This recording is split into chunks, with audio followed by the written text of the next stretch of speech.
وَلِلَّهِ الْأَسْمَاءُ الْحُسْنَى فَادْعُوهُ بِهَا وَلِلَّهِ الْأَسْمَاءُ الْحُسْنَى فَادْعُوهُ بِهَا وَذَرُوا الَّذِينَ يُلْحِدُونَ فِي أَسْمَائِهِ سَيُجْزَوْنَ مَا كَانُوا يَعْمَلُونَ.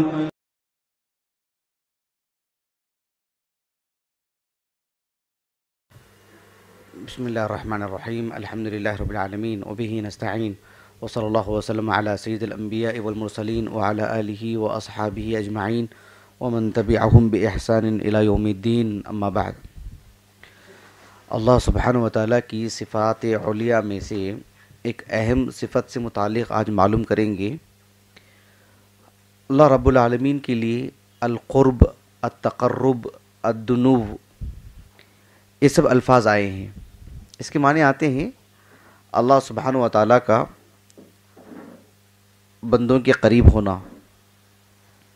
اللہ رب العالمین کا اپنی مخلوقات میں سے کسی کے قریب ہونا، بندے کے قریب ہونا. پچھلے کافی دنوں سے اللہ تعالیٰ کے اسماء و صفات پر دروس ہو رہے ہیں. یہ بارہا یہ بات سمجھائی جا چکی ہے کہ اللہ سبحانہ و تعالیٰ اس کی جو اسماء حسنہ ہیں، اس کی جو صفات علیہ ہیں، وہ کتاب و سنت سے ثابت ہونے چاہیے، منصوص ہوں، اور اگر ثابت ہوں تو انہیں بعینی ہی تسلیم کرنا چاہیے، اسی معنی کے ساتھ. اس میں کسی طرح کی تعویل نہیں کرنا چاہیے. جو معنی بیان کیا گیا ہے اس سے ہٹ کر کے الگ معنی نہیں بیان کرنا چاہیے، وہ الہاد کہلاتا ہے. اللہ رب العالمین کی صفات کا نہ انکار کرنا چاہیے کلی طور پر، نہ تعویل کرنی چاہیے، اور نہ ہی اللہ تعالیٰ کے لیے جب کوئی اسم یا کوئی صفت بیان کی جاتی ہے اور مخلوق کے لیے بھی وہی صفت بیان کی جاتی ہے تو اس غلط فہمی کا بھی شکار نہیں ہو جانا چاہیے کہ اس میں تشبیہ اور اس میں تشابہ ہے. خالق اور مخلوق دونوں کے لیے ایک ہی لفظ کیسے؟ اس طرح کی غلط فہمی کا شکار نہیں ہونا چاہیے. ایک ہی کلمہ ہو سکتا ہے، ایک ہی صفت ہو سکتی ہے، خالق کے لیے بھی مخلوق کے لیے بھی. تو دونوں کے لیے اللہ رب العالمین کے لیے اس کے لائق معنی لیا جائے گا، اور مخلوق کے لیے، بندوں کے لیے کس طرح کا معنی لیا جائے گا ان کے بقدر. جس طرح سے ایک مخلوق، ایک انسان کے اندر ایک صفت ہوتی ہے، دوسرے انسان میں بھی وہ صفت ہوتی ہے، ہو بہو وہی چیز نہیں ہوتی ہے، کافی تفاوت ہوتا ہے، اونچ نیچ ہوتی ہے. تو پھر اللہ رب العالمین جو کہ خالق ہے اور اس نے پیدا کیا، اس نے عطا کی ہے وہ چیز. اللہ سبحانہ و تعالیٰ سنتا ہے، بندوں کو بھی سننے کی طاقت دی، جانوروں کو بھی سننے کی طاقت دی. سبحان اللہ، یہ کیسے تشابہ لازم آئے گا، کیسے یکسانیت لازم آئے گی؟ تو یہ ایک غلط فہمی ہے، اس کو دور کرنا چاہیے. تو اللہ رب العالمین کے لیے جب ہم التقرب، القرب پڑھتے ہیں تو یہ اسی قاعدے کی روشنی میں کہ اللہ سبحانہ و تعالیٰ اپنے بندوں میں سے کسی پر قریب ہوتا ہے، کسی خاص حالت میں قریب ہوتا ہے، کما یلیق لشأنہ، اللہ رب العالمین کی شان کے مطابق. ایک غلط فہمی جو لوگوں میں ہے، بلکہ میں ایک ہوں آپ سے کہ میں عامت الناس کی بات نہیں کر رہا ہوں، عام جو لوگ ہوتے ہیں، میں جبہ و دستار پہنے ہوئے لوگوں کی بات کر رہا ہوں، جو مسندیں سنبھال رہے ہیں، میں ان کی بات کر رہا ہوں. اللہ نیک توفیق دے، اللہ صحیح سمجھ دے. یہ خود اس غلط فہمی کے شکار ہیں، اور کتابوں میں، عام تحریریں، دروس میں، حدیث کی شروحات میں، تفاسیر میں یہ سب نقطہ بیان کرتے رہتے ہیں کہ اللہ سبحانہ و تعالی کے لیے کسی ایک مکان کو اس کے لیے خاص نہیں کرنا چاہیے کہ جس طرح سے مخلوق کے لیے کرتے ہیں. جیسے میں یہاں بیٹھا ہوا ہوں، میں وہاں نہیں ہوں، تو یہ کہتے ہیں کہ اللہ سبحانہ و تعالیٰ کو کسی ایک جگہ سے خاص مت کرو، عرش پر مستوی ہے ایسے خاص مت کرو. نعوذ باللہ. یہ ہمارے خواہشات نہیں ہیں، ہمارا شوق اور ہمارا علم نہیں ہے. نہ ہی ہمارے تجربات سے متعلق یہ بات ہے، نہ ہمارے اجتہاد سے متعلق یہ بات ہے۔ اللہ سبحانہ و تعالیٰ کو ہم عرش پر جو مستوی مانتے ہیں وہ اللہ کے کہنے کی وجہ سے۔ آج کے موضوع سے متعلق اللہ سبحانہ و تعالیٰ کے لیے ہم عرش پر مستوی ہونا اور آج کا جو موضوع ہے اس میں جو تطابق ہے،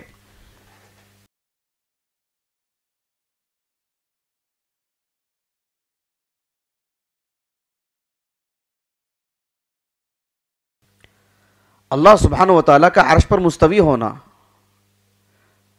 اور آج کا جو موضوع ہے اس میں جو مطابقت ہے میں وہ سمجھانا چاہ رہا ہوں آپ کو کہ اللہ سبحانہ و تعالیٰ بندوں کے قریب ہوتا ہے کسی وقت یا کسی حالت کے وقت، تو یہ جاننے کی کوشش کیجئے کہ جو لوگ اس کا انکار کرتے ہیں یا تعویل کرتے ہیں وہ اس غلط فہمی کے شکار ہیں کہ اللہ سبحانہ و تعالیٰ آسمان دنیا پر نازل ہوتا ہے یا بندے کے کسی عمل کی وجہ سے اس کے قریب ہوتا ہے، تو پھر عرش پر مستوی کب ہوگا؟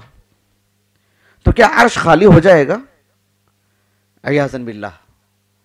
یعنی اللہ رب العالمین کے لیے جب گفتگو کرتے ہیں اللہ سبحانہ و تعالیٰ کی معرفت کے متعلق، تو بندوں کی طرح گفتگو کرتے ہیں کہ ایک شخص یہاں ہے تو یہاں نہیں ہے۔ اللہ رب العالمین کے لیے ایسی گفتگو نہیں کرنا چاہیے۔ اللہ سبحانہ و تعالیٰ عرش پر مستوی ہے ہاں، اللہ سبحانہ و تعالیٰ سے اوپر کوئی چیز نہیں ہے۔ اپنے پوری مخلوقات پر اللہ رب العالمین کو فوقیت حاصل ہے، رتبہ، مقام، مرتبے کے اعتبار سے بھی، ذات کے اعتبار سے بھی۔ وَهُوَ الْقَاهِرُ فَوْقَ عِبَادِهِ، اللہ سبحانہ و تعالیٰ اپنے پورے مخلوقات سے اوپر ہے، عرش پر مستوی ہے، اور اللہ سبحانہ و تعالیٰ کسی بندے کی کسی عمل کی وجہ سے قریب ہوتا ہے، کسی دن قریب ہوتا ہے، کسی وقت کے لیے قریب ہوتا ہے، عرش پر مستوی ہے ہاں، ہم ان تکلفات کے مکلف نہیں ہیں، ہم بس جیسے نصوص ہیں ہم ویسی ہی گفتگو کریں گے، جس نص سے، جس حدیث سے، جس آیت سے جو بات ہمیں ملتی ہے بس ہم اسے یوں ہی لینے کے مکلف ہیں۔ تو آج کا جو موضوع ہے کہ اللہ سبحانہ و تعالیٰ بندوں کے قریب ہے، اس تکلف کی قطعاً ضرورت نہیں ہے کہ صرف علم کی بنیاد پر ہی قریب ہے۔ اللہ سبحانہ و تعالیٰ ذات کے اعتبار سے بھی قریب ہو سکتا ہے، عرش پر مستوی ہے ہاں، بعین ہی اسی وقت عرش پر مستوی ہے، کما یلیق لشأنہ، وہ ہمارا خالق ہے۔ اللہ سبحانہ و تعالیٰ جو جس طرح کی خبر اپنے تعلق سے ہمیں دے ہم بس لینے کے مکلف ہیں۔ فَلَا تَضْرِبُوا لِلَّهِ الْأَمْثَالِ، اللہ کے لیے اس طرح کی مثالیں قیاس آرائی نہیں کرنی چاہیے، مخلوق کی طرح رہ کر کے نہیں سوچنا چاہیے، وہ ہمارا خالق ہے۔ وَلِلَّهِ الْمَثَلُ الْأَعْلَى، اللہ کی صفت تو بہت ہی بلند و بالا ہے۔ تو اللہ رب العالمین کی ایک صفت ہے القرب، ایک صفت یعنی وہی التقرب، قریب آ جانا، الدنو اس کی معنی بھی قریبے کے آتے ہیں، البتہ اس کا اسم جو ہے القریب ہے، اللہ کے اسماء حسنہ میں سے ہے، جیسے الرحمن ہے، العزیز ہے، القوی ہے، ویسے ہی القریب اللہ تعالیٰ کے اسماء حسنہ میں سے ہے۔ اس نام کے ساتھ تعبد اور عبدیت ہو سکتی ہے کہ عبد القریب، وہ اللہ کے اسماء حسنہ میں سے ہے، ثابت شدہ ہے، اور یہ اہل السنہ کے ہاں ایک متفقہ معاملہ ہے۔ تو چلیے میں اصل مسئلے کو آپ کو میں دلائل کی روشنی میں سمجھاؤں گا انشاءاللہ۔ قرآن مجید میں اللہ رب العالمین نے سورۃ البقرہ میں بیان فرمایا وَإِذَا سَأَلَكَ عِبَادِي عَنِّي فَإِنِّي قَرِيبٌ أُجِيبُ دَعْوَةَ الدَّاعِ إِذَا دَعَانِ۔ اللہ رب العالمین نے فرمایا کہ اللہ کے رسول سے صلی اللہ علیہ وسلم جب آپ سے سوال کریں، میرے بندے جب آپ سے سوال کریں تو آپ میرے تعلق سے یہ بتلا دیجئے کہ میں قریب ہوں، میں ان کی دعاؤں کو سنتا ہوں، ان کی پکار کو سنتا ہوں، میں اس کا جواب دیتا ہوں۔ فإنی قریب، اللہ رب العالمین قریب ہے، یعنی بندے کے کسی عمل سے بندے کے مخصوص اعمال کی بنیاد پر اللہ رب العالمین کی اسے قربت بھی نصیب ہوتی ہے. یہ قربت اس اعتبار سے بھی ہے کہ اللہ رب العالمین کے ہاں اس کا مقام بڑھ جاتا ہے, اللہ سبحانہ و تعالیٰ کے ہاں اس کی حیثیت جو ہے بڑھ جاتی ہے. اللہ رب العالمین ذات کے اعتبار سے بھی اس سے قریب ہے. اللہ سبحانہ و تعالیٰ عرش پر مستوی ہے, ہاں عرش پر مستوی ہے اسی وقت, اس میں کوئی تضاد نہیں ہے. اللہ رب العالمین اپنے تعلق سے جو خبر دے ہم بس ماننے کے مکلف ہیں. ہم اپنے تئیں اپنی جانب سے کسی طرح کی تعویل کی ہمیں ہمارے لیے گنجائش نہیں ہے. یہ کل کی کل آیتیں, یہ کل کی کل احادیث اللہ کے رسول کو دی گئی صلی اللہ علیہ وسلم. آپ پر اس کا نزول ہوا, آپ نے پڑھ کر کے سنایا. صحابہ میں سے کسی کو ایسی پریشانی نہیں تھی, سب کی عربی زبان مادری زبان تھی, سب مزاج نبوت سے واقف تھے.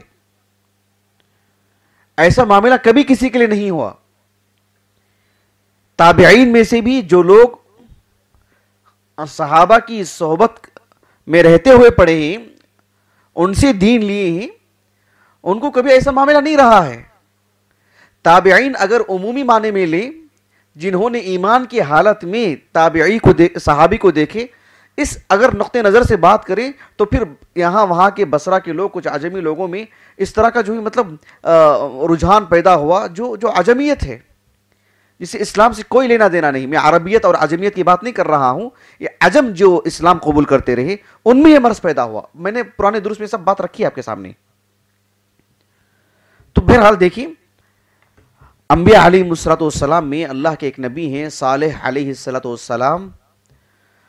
اللہ تعالیٰ نے ان کے تعلق سے بیان فرمایا قرآن مجید میں سورۃ ہود میں, وَإِلَىٰ ثَمُودَ أَخَاهُمْ صَالِحًا قَالَ يَا قَوْمِ اعْبُدُوا اللَّهَ مَا لَكُم مِّنْ إِلَٰهٍ غَيْرُهُ هُوَ أَنشَأَكُم مِّنَ الْأَرْضِ وَاسْتَعْمَرَكُم فِيهَا فَاسْتَغْفِرُوهُ ثُمَّ تُوبُوا إِلَيْهِ إِنَّ رَبِّي قَرِيبٌ مُجِيبٌ. اللہ تعالیٰ نے کہا کہ ثمود جو قوم ہیں, انہی میں سے صالح علیہ السلام اللہ کے نبی منتخب کیے گئے. صالح علیہ السلام نے اپنی قوم کے لوگوں سے کہا کہ تم اللہ کی عبادت کرو, تمہارے لیے اللہ کے علاوہ کوئی اور معبود نہیں ہے. اس نے زمین میں تمہیں پروان چڑھایا, تم کو پیدا کیا, تمہیں آباد کیا. وَاسْتَعْمَرَكُمْ فِيهَا, اللہ سبحانہ و تعالیٰ کے حضور توبہ کرو, استغفار کرو. میرا رب قریب ہے, مجیب ہے, یعنی وہ دور نہیں ہے, قریب ہے. اللہ سبحانہ و تعالیٰ سے استغفار کریں, وہ قبول کرے گا, واسطوں کی ضرورت نہیں ہے. اللہ سبحانہ و تعالیٰ مجیب ہے, ہماری دعاؤں کو قبول کرتا ہے, قریب ہے رب العالمین. اللہ کے رسول علیہ السلام کی ایک حدیث میں آپ کو سناتا ہوں. دیکھیے, جب آپ علیہ السلام خیبر سے واپس آ رہے تھے 7 ہجری کو, یہ صحیحین کی حدیث ہے, صحیح بخاری صحیح مسلم کی. ابو موسیٰ الاشعری رضی اللہ عنہ کہتے ہیں کہ اللہ کے رسول صلی اللہ علیہ وسلم جب خیبر سے واپس آ رہے تھے تو فاتح ہو کر آ رہے تھے, تو کچھ صحابہ بلند آواز سے نعرہ تکبیر پڑھ رہے تھے, اللہ اکبر, یا اللہ کا نام لے رہے تھے بلند آواز سے. اللہ کے رسول صلی اللہ علیہ وسلم نے کہا, ایھا الناس اربعوا علی انفسکم انکم لیس تدعون اصم ولا غائبا انکم تدعون سمیعا قریبا وہو معکم. اللہ کے رسول علیہ السلام نے بلند آواز سے اللہ سبحانہ و تعالیٰ کی تکبیر پڑھنے سے منع فرمایا. آپ علیہ السلام نے کہا کہ تم کسی بہرے کو آواز نہیں دے رہے ہو, جسے سننے کی طاقت نہیں ہے, تم اس کو نہیں پکار رہے ہو, تم اس کو پکار رہے ہو جو کہ سمیع ہے, سنتا ہے. تم اس کو نہیں پکار رہے ہو جو دور ہے, تم اس کو پکار رہے ہو جو قریب منکم, جو تم سے قریب ہے. وَهُوَ مَعَكُمْ, وہ تمہارے ساتھ ہے, علم کے اعتبار سے, قدرت کے اعتبار سے اس کی نظر تم پر برابر ہے, اس کا علم ہے کہ تم کہاں ہیں, اور وہ سن رہا ہے, اور وہ تمہارے قریب ہے. اللہ سبحانہ و تعالیٰ کے سلسلے میں رسول اللہ صلی اللہ علیہ وسلم نے فرمایا کہ وہ قریب ہے, وہ ہماری آواز کو سنتا ہے، ہماری پکار کو سنتا ہے، بلند آواز سے چیخ کے بلانے کی ضرورت نہیں ہے۔ آپ علیہ الصلوۃ والسلام کی ایک حدیث مبارکہ ہے صحیح بخاری کی، جو حدیث قدسی ہے۔ حدیث قدسی میں ہوتا کیا ہے؟ آپ علیہ الصلوۃ والسلام جبرائیل علیہ السلام کے واسطے کے بغیر براہ راست اللہ سے روایت کرتے ہیں کہ اللہ نے مجھ سے بیان کیا۔ آپ علیہ الصلوۃ والسلام نے فرمایا، یہ حدیث صحیح بخاری کی ہے، کہ اذا تقرب العبد الی شبرا تقربت الیہ ذراعا۔ رسول اللہ صلی اللہ علیہ وسلم نے فرمایا، جب بندہ ایک بالش مجھ سے قریب ہوتا ہے تو ایک ذراع، ایک گز میں اس سے قریب ہو جاتا ہوں۔ وَإِذَا تَقَرَّبَ مِنِّي ذِرَاعًا تَقَرَّبْتُ مِنْهُ بَاعًا وَإِذَا أَتَانِي مَشْيًا أَتَيْتُهُ هَرْوَلًا۔ اللہ سبحانہ و تعالیٰ کے لیے چلنا، ہر والا کچھ تیز رفتار سے دوڑنا، ایک گز آگے آنا، یہ سب الفاظ اللہ کے رسول نے بیان کیے ہیں صلی اللہ علیہ وسلم، اور یہ باتیں خود اللہ رب العالمین نے اللہ کے رسول سے کہے ہیں صلی اللہ علیہ وسلم، تو ہم ان الفاظ کو انہی معانوں میں رکھیں گے، کچھ اور معنی میں لینے کے ہم مکلف نہیں ہیں۔ آپ علیہ الصلوۃ والسلام اس حدیث کو بیان کر کے یعنی اس کا یہ مطلب ہے ایسا تو نہیں بیان کیا آپ نے۔ صحابہ رضی اللہ عنہ اجمعین نے جب اللہ کے بارے میں یہ بات کی کہ اللہ سبحانہ و تعالیٰ نے کہا کہ تقربت، میں اس کے قریب ہو جاتا ہوں، یعنی اس کا یہ مطلب ہے کہ ایسا تو صحابہ نے نہیں بتلایا آگے دین کو پہنچاتے ہوئے۔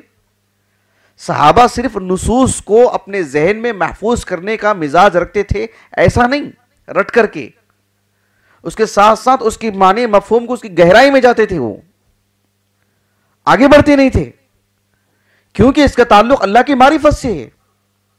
صرف متن یاد کرنے سے دلچسپی نہیں تھی ان کو، متن یاد کرنے سے کہیں زیادہ اس کے معانی پہ غور کرنے میں دلچسپی تھی ان کو، شوق تھا ان کو، عبادت سمجھتے تھے اس کو۔ یہ تو ایسی تعویلات ہمیں صحابہ سے نہیں ملتی ہیں۔ کیوں ذخیرہ احادیث میں محدثین نے ان احادیث کو لا کر کے اس کا یہ مفہوم ہے کیوں الگ سے ابواب قائم نہیں کیے خیر القرون میں؟ کیونکہ صحابہ سے انہیں وہ صاف ستھرا دین ملا، تابعین کو، تابعین نے صاف ستھرا دین دیا آگے، بلکہ اس کے برعکس ہم دیکھتے ہیں کہ وہ رد کرتے ہیں دوسروں پر محدثین احادیث لا کر کے۔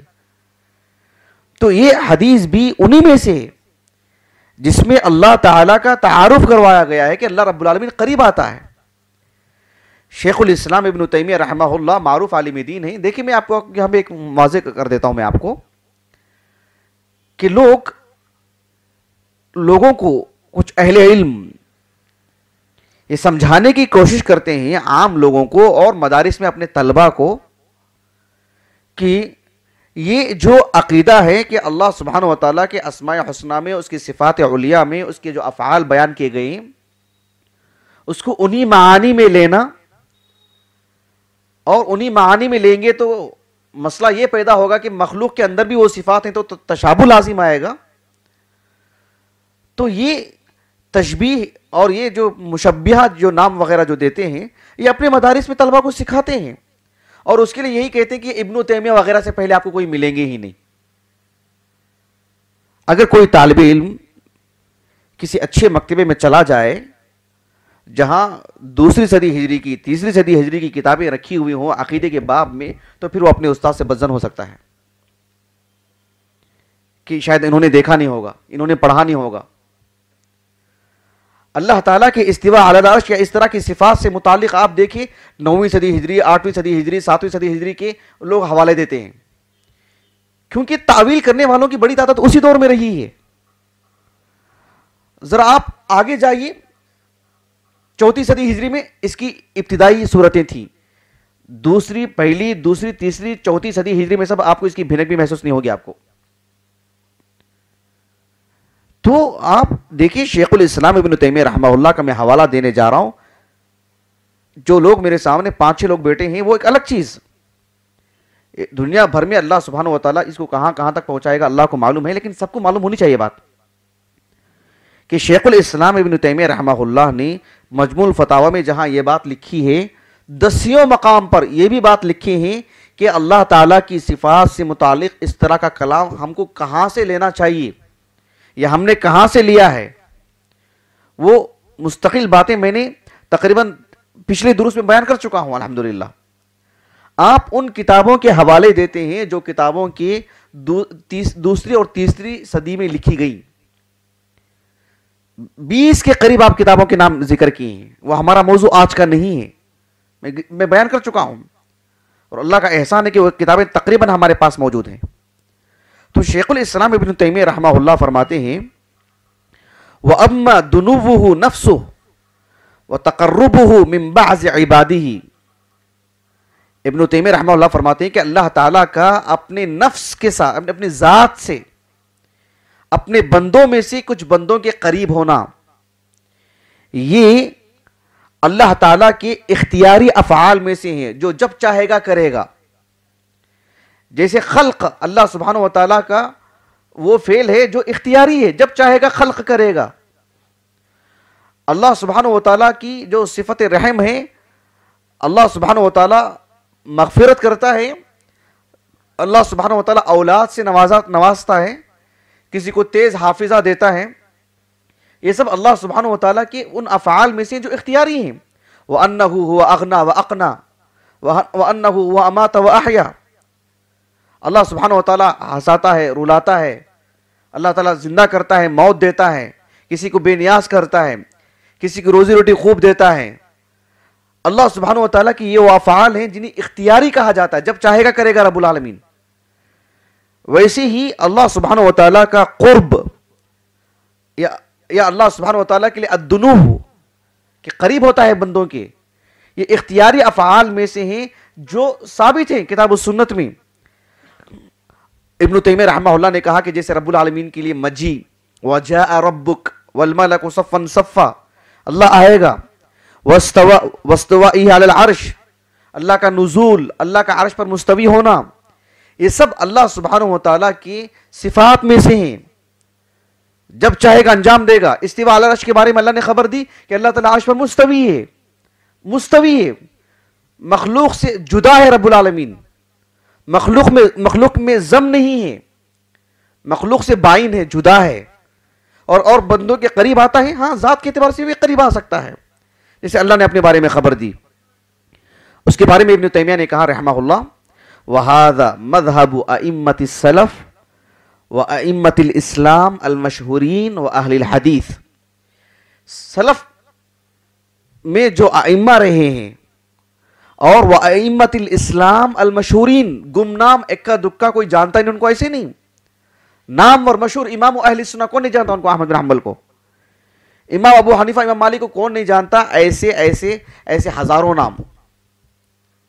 میں جذبات میں آ کے نہیں بتلا رہا ہوں، میں بہت ہوش و حواس میں بتلا رہا ہوں، ہزاروں تو ہزاروں آپ نام طلب کر سکتے ہیں، اللہ کا عظیم احسان الحمدللہ، وہ نام موجود ہیں، مجہولین نہیں، موثقین، معروف، جن کی زندگیاں، جن کی سوانح حیات سب آپ کے سامنے لکھی ہوئی رہیں گی، ایسے علماء کی میں بات کر رہا ہوں۔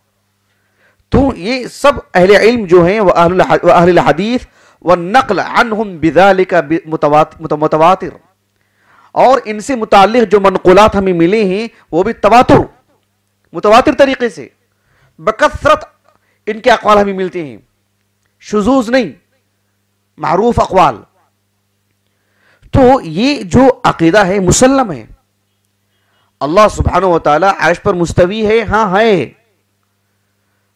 اللہ سبحانہ وتعالی بندوں کے قریب ہوتا ہے، ذات کے اعتبار سے بھی ہاں ہوتا ہے، یہ دونوں باتیں ہمیں وحی کے روشنی میں ملی ہیں۔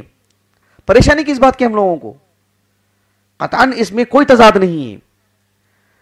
اللہ کے رسول علیہ السلام نے فرمایا، یہ صحیح مسلم کی حدیث ہے، ابو ہریرہ اس کے راوی ہیں رضی اللہ عنہ، اقرب ما يكون العبد من ربه وهو ساجد فاكثروا الدعاء، آپ علیہ السلام نے فرمایا بندہ سب سے زیادہ جو اللہ کے قریب ہوتا ہے وہ سجدے کی حالت ہے، پھر اللہ سبحانہ وتعالیٰ سے دعائیں کریں، بندے کے ایک خاص عمل پر اللہ سبحانہ و تعالیٰ اس کے قریب بندہ اللہ کے قریب ہوتا ہے، مقام اور مرتبے کے اعتبار سے بھی، جیسے کہ اس حدیث کے اندر ہے، مقام بڑھ جاتا ہے اس کا، وہ اللہ کے قریب ہو جاتا ہے مقام اور مرتبے میں، کبھی مسافت کے اعتبار سے بھی، مسافت جو ہوتی ہے اس اعتبار سے بھی وہ اللہ سبحانہ و تعالیٰ کے قریب ہو جاتا ہے، بندہ اللہ کے قریب ہوتا ہے، اللہ بندے کے قریب ہوتا ہے۔ یہ اس کی تعویل، اس کی تفسیر کیا ہے وہ ہمیں نہیں بتلائی گئی ہے، ہم اس کے مکلف بھی نہیں ہیں، اسی لیے یہ وہ باتیں ہیں جو مسلم ہیں۔ اللہ سبحانہ و تعالیٰ کا نزول، کہ اللہ تعالیٰ رات کے آخری حصے میں آسمان دنیا پر نزول فرماتا ہے عرش پر مستوی ہوتے ہوئے، بس یہی پریشانی ہوتی ہے لوگوں کو جب وہ ایک مخلوق کی طرح سوچنے لگتے ہیں۔ اللہ رب العالمین قریب ہوتا ہے، ایک وقت بتلایا گیا، اس کی اہمیت بتلائی گئی، اس وقت کو شرف دیا گیا۔ یہ صرف رات کا معاملہ ہے۔ دن کی اگر بات کریں تو یوم عرفہ وہ ایک ایسا اکیلا دن ہے پورے سال میں جس میں دن میں رب العالمین آسمان دنیا پر نزول فرماتا ہے۔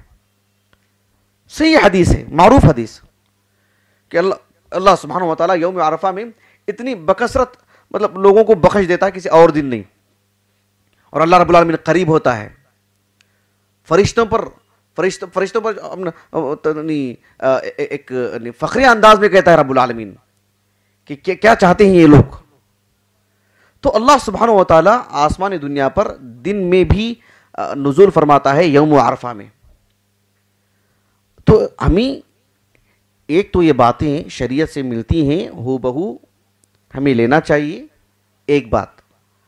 دوسری بات یہ ہے کہ یہ باتیں لینے سے ہمیں اللہ سبحانہ و تعالیٰ کا تعارف ہوتا ہے۔ تیسری بات یہ معلوم ہوتی ہے کہ اللہ سبحانہ و تعالیٰ کی قربت کے اسباب کیا ہیں، کس انداز میں اللہ سے قریب ہو سکتے ہیں۔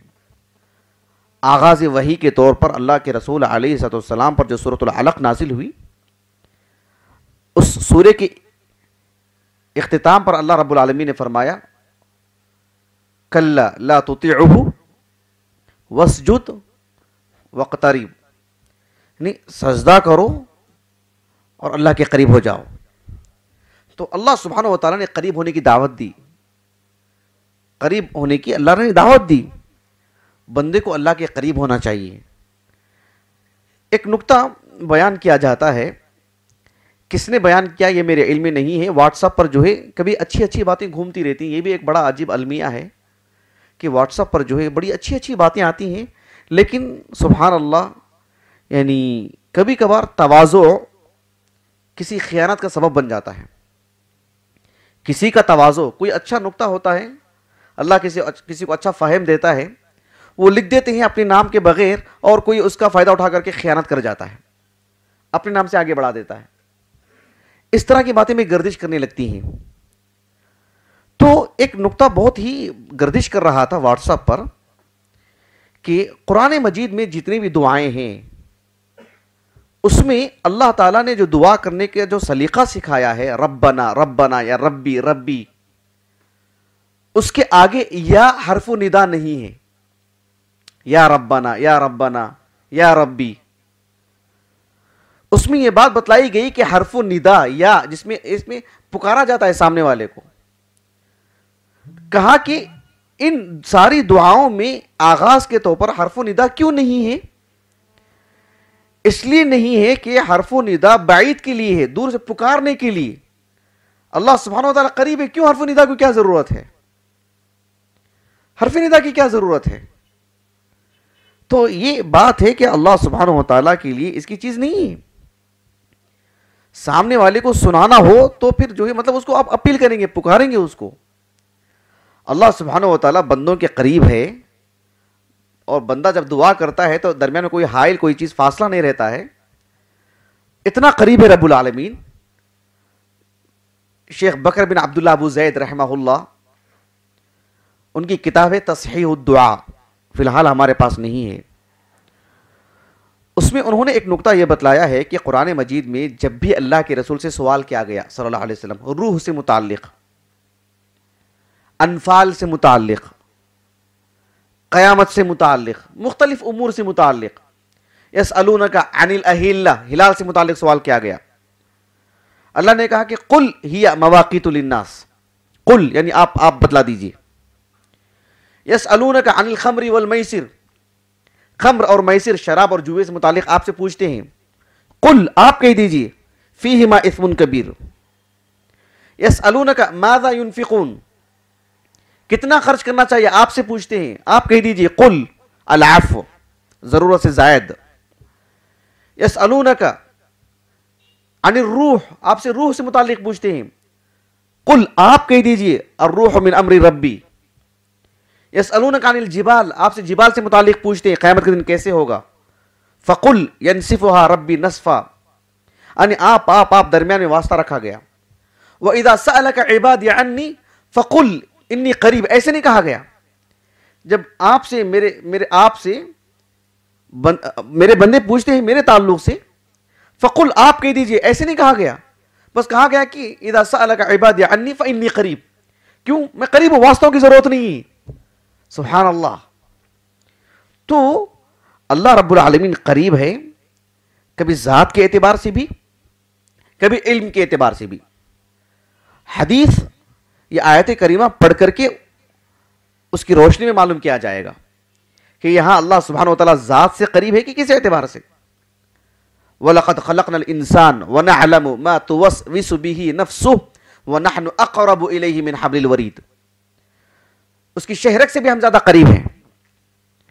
اب جو نحنو جو کہا گیا ہے وہ دونوں اعتبار سے، یا تو وہ جمع کا صیغہ ہے، اس میں رب العالمین اور ملائکہ دونوں ہیں،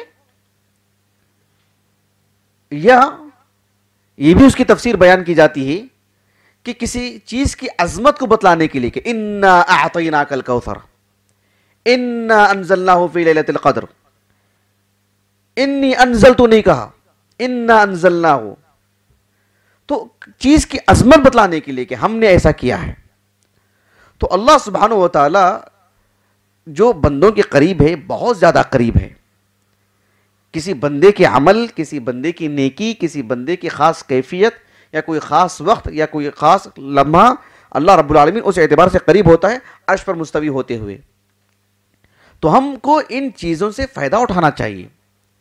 اللہ تعالیٰ کی قربت سے یہ نتیجہ بھی نہیں نکالنا چاہیے کہ وہ بندوں میں ضم ہے، وہ مخلوق کے اندر نعوذ باللہ. تو جو الاتحاد کا جو نظریہ ہے، الحلول کا، کہ اللہ رب العالمین بندوں کے اندر، مخلوقات کے اندر ہے، نعوذ باللہ، یہ بھی کفر ہے. اور جو اللہ نے جو بات بتلائی ہے اس میں کچھ اور معنی لینا وہ بھی الہاد ہے. اور اللہ سبحانہ و تعالیٰ نے وہ کفار کی ایک صفت بتلائی ہے، الہاد. اللہ تعالیٰ ان سب چیزوں سے ہماری حفاظت فرمائے.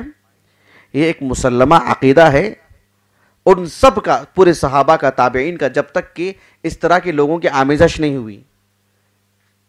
ان کے علاوہ اگر آپ دیکھیں گے خیر القرون میں آپ کو ایسی چیز ملے گی ہی نہیں انشاءاللہ.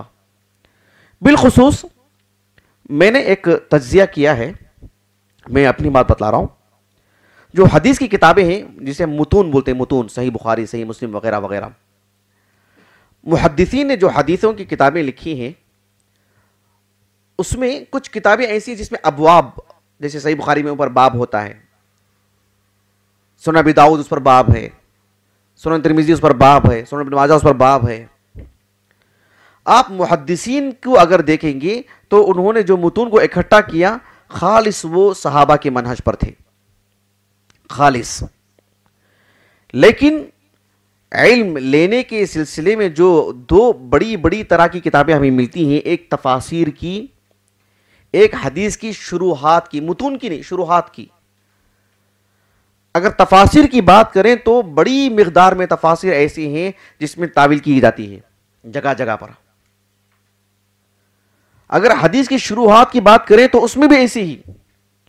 تو ہم کو اس سلسلے میں بہت باخبر اور چوکنا رہنا چاہیے.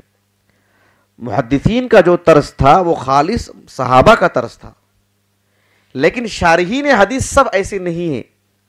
کچھ بہت دور چلے گئے، کچھ ایسے ہیں. تفاسیر کی بھی اگر بات کریں، قدیم تفسیروں کو چھوڑ کر بعد کی جو تفسیریں ہیں آپ دیکھیں اس میں کی بڑی تعداد ایسی ہے جہاں کہیں نہ کہیں آپ کو تعویلات ملتے رہیں گی. الا ماشاء اللہ، الا من رحم اللہ۔ میں اپنی بات کو ختم کرتا ہوں۔ اللہ تعالیٰ سے دعا ہے کہ اللہ تعالیٰ ہمیں اللہ تعالیٰ کی اسماء حسنہ، اس کی صفات علیٰ کو پڑھنے اور اس کے جو تقاضے ہیں اس کو حتی المقدور پورا کرنے اور اس سے عبودیت کو لازم پکڑنے کی توفیق عطا فرمائے۔ آمین۔ سبحانک اللہم و بحمدک، اشہد ان لا الہ الا انت، استغفرک و اتوب الیک۔